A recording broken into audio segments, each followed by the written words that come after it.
میری روش کو اپناتا ہے، میری سیرت کو اپناتا ہے۔ عزیزان گرامی، سیرت النبی یہ ہے کہ انسان خود غرض نہ بنے، اپنا نہ سوچے بلکہ دوسروں کا سوچے، کہ اپنا سوچنے سے تو انسان اپنا ہی رہتا ہے، دوسروں کا سوچنے سے انسان الہی بن جاتا، اس میں الہی رنگ آنے لگتا ہے۔ عزیزان گرامی، یہاں تک معصوم کے الفاظ ہیں کہ روز قیامت سارے انبیاء کھڑے ہوں گے، دیکھ رہے ہوں گے اور کہہ رہے ہوں گے نفسی نفسی، پروردگارہ بس مجھے جنت فردوس تک پہنچا دے۔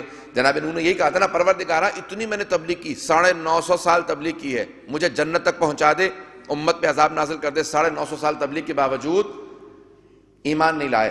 تو روز قیامت چلے امام فرماتے ہیں کہ سب کے سب انبیاء کہہ رہے ہوں گے نفسی نفسی، پروردگار بس میں جنت فردوس میں چلا جاؤں۔ ماننے والوں نے تو عمل نہیں کیا، اور ایک پیغمبر اسلام کھڑے ہوں گے، کہہ رہے ہوں گے امتی امتی، پروردگارہ میری امت کا کیا ہوگا، میری امت بہت گنہگار ہے۔ اپنا نہیں سوچ رہے ہوں گے، دوسروں کا۔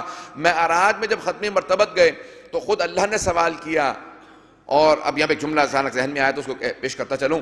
جب واپس آئے، کہا کہ میں معراج پہ گیا تھا، تو صحابہ کرام نے سوال کیا، یا رسول اللہ نے کس لہجے میں آپ سے کلام کیا؟ کہا یہی میں نے اللہ سے سوال کیا تھا کہ انت کلمنی ام علی، پروردگارہ تو مجھ سے کلام کر رہا ہے یا علی مجھ سے کلام کر رہا ہے؟ توجہ، سارے مجمع کی توجہ۔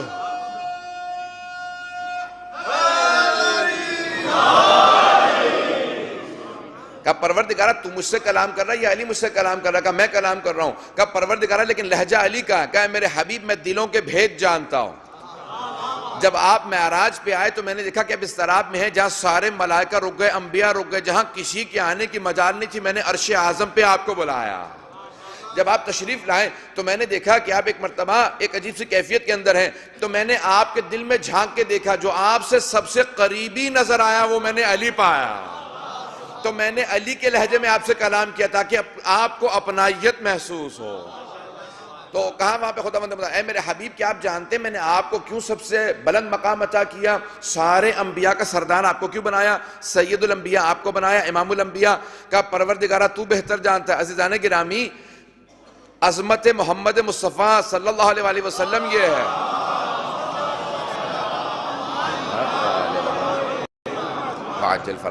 کہ جانتے ہوں، لیکن جب خدا سے مخاطب ہو تو یہ نہیں کہا جاتا کہ ہاں میں جانتا ہوں، بلکہ اللہ بہتر جانتا ہے۔ کلام یہ ہے جناب ختم، یہ نہیں فرماتے ہاں میں جانتا ہوں۔ کہا کہ اے میرے حبیب کیا آپ جانتے ہیں میں نے آپ کو سب پہ کیوں فوقیت دی؟ کہ اللہ بہتر جانتا ہے۔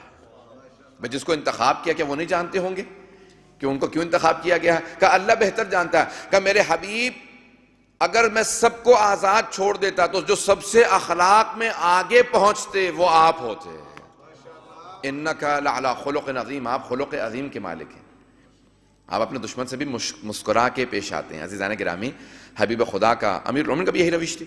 آپ کے دشمن سب سے بڑا جو اعتراض کرتے تھے حضرت علیہ السلام پہ، وہ یہ کہتے تھے یا علی آپ میں سب خوبیاں ہیں لیکن آپ میں بس ایک برائی ہے، معاذ اللہ، یعنی ان کے حساب سے برائی تھی۔ کہ آپ ہمیشہ مسکراتے رہتے ہیں، میدان جنگ میں سب بھاگ رہے ہوتے ہیں اور آپ مسکرا رہے ہوتے ہیں، بڑی گھمسان کی جنگ ہو رہی ہوتی ہے آپ مسکرا رہے ہوتے ہیں، یا علی بڑے سے بڑے مصائب آ جاتے ہیں آپ ہمیشہ مسکراتے نظر آتے ہیں۔ آپ نے فرمایا کہ مومن کا کرب اس کے دل میں ہوتا ہے، چہرے پہ مسکراہٹ ہوتی ہے۔